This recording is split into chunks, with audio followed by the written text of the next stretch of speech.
Good morning, everyone. Welcome to my YouTube channel. My name is Miriam Tejuri. I'm the CEO of Tejuri Farm. I'm a snail farmer and I'm also a snail consultant. So today I'll be talking on how you can reduce mortality in your snail farm. Snail deaths, like you do see a lot of dead snails in your farm. Sometimes you have done everything you could and you find out that your snails are still dying. Now, I would like to talk about one ways you can stop snail mortality in your farm. That's snail death in your farm. Most people they don't really know about this. They don't really know that this particular thing can cause death. Okay, I have a snail with me.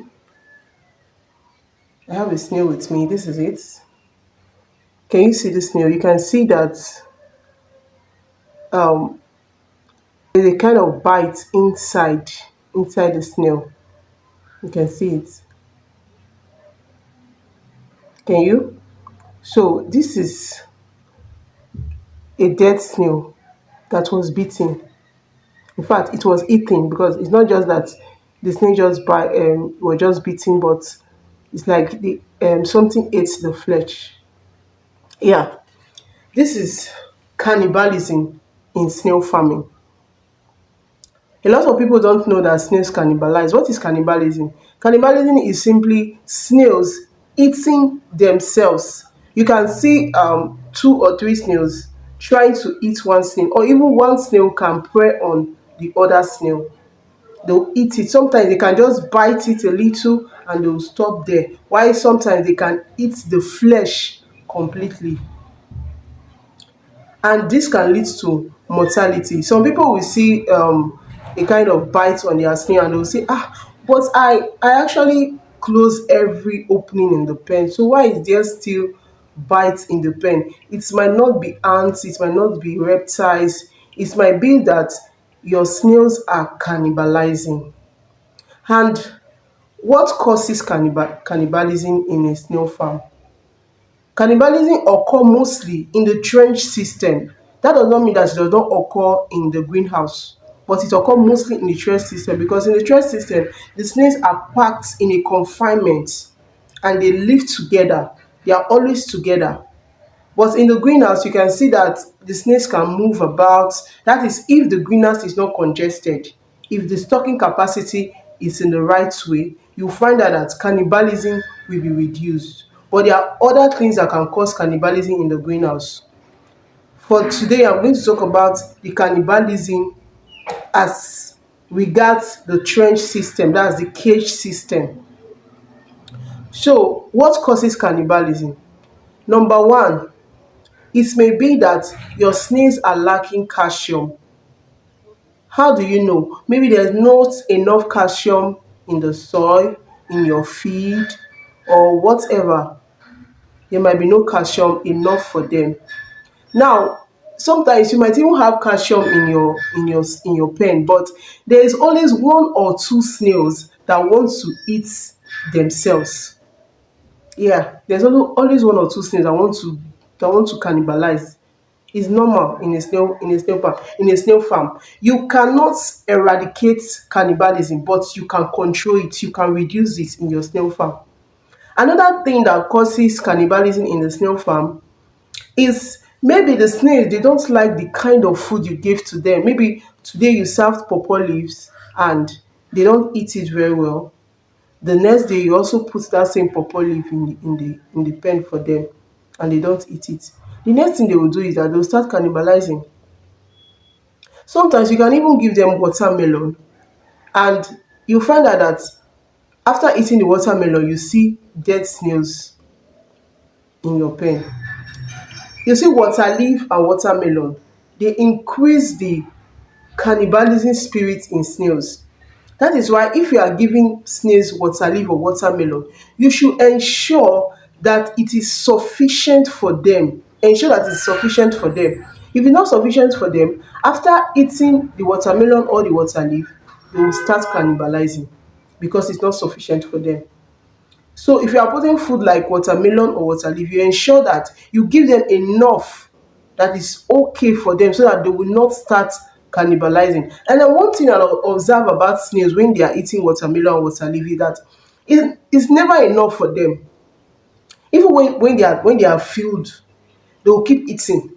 They will keep eating. I don't know if you have observed your snails blotting after eating watermelon. That's because they have eaten a lot and they don't want to stop. They love a lot and they don't want to stop eating it even when they are satisfied. So in my snail farm, I try as much as possible to avoid food like water leaf and watermelon. Yes, as much as possible to avoid it. Then another thing that can cause mortality in your snail farm, that is cannibalism, is overstocking. Maybe the place you keep the snails, they are too much in the pen. You see that your snails will start cannibalizing, they'll start eating each other. Another thing that can also cause cannibalism in your snail pen is when you don't separate the big ones from the small ones. Maybe you are putting different sizes of snails in the same pen. It can also cause cannibalism. Now, how do you control cannibalism in your snail farm? You know, I told you that you cannot eradicate cannibalism, you cannot eradicate mortality, but you can control it.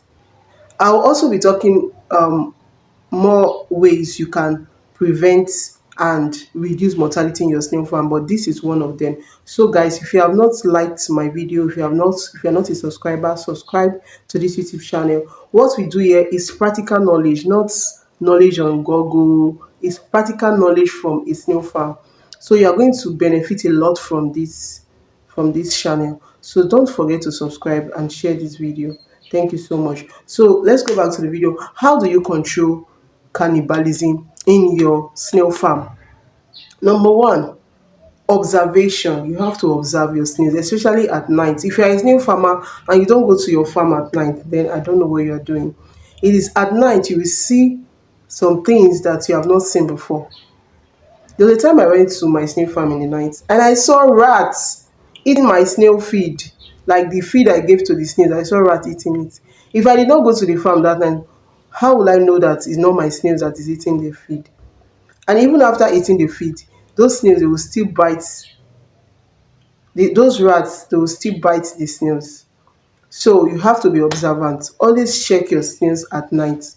Observe wants to eat the meat of another snail. There are some snails, instead of them to be mating, they will start looking for the flesh part of the snails to eat the flesh part. So if you see such things, what you do, you separate that particular snail. If possible, mark the snail and don't put it in a place where other snails are, because some snails just like to cannibalize. Some snails just like to cannibalize. Secondly, overstocking. Know the number of snails you are supposed to put in a particular pen. And also the sizes of snails. Don't put big snails and small snails together. It will cause cannibalism. The truth is that it's not only big snails that can eat small snails. Do you know that small snails can eat big snails? Small snails, they are even smarter than big snails. You can see two or three small snails trying to prey on a big snail. So it's a two-way thing. Do not add big and small snails together.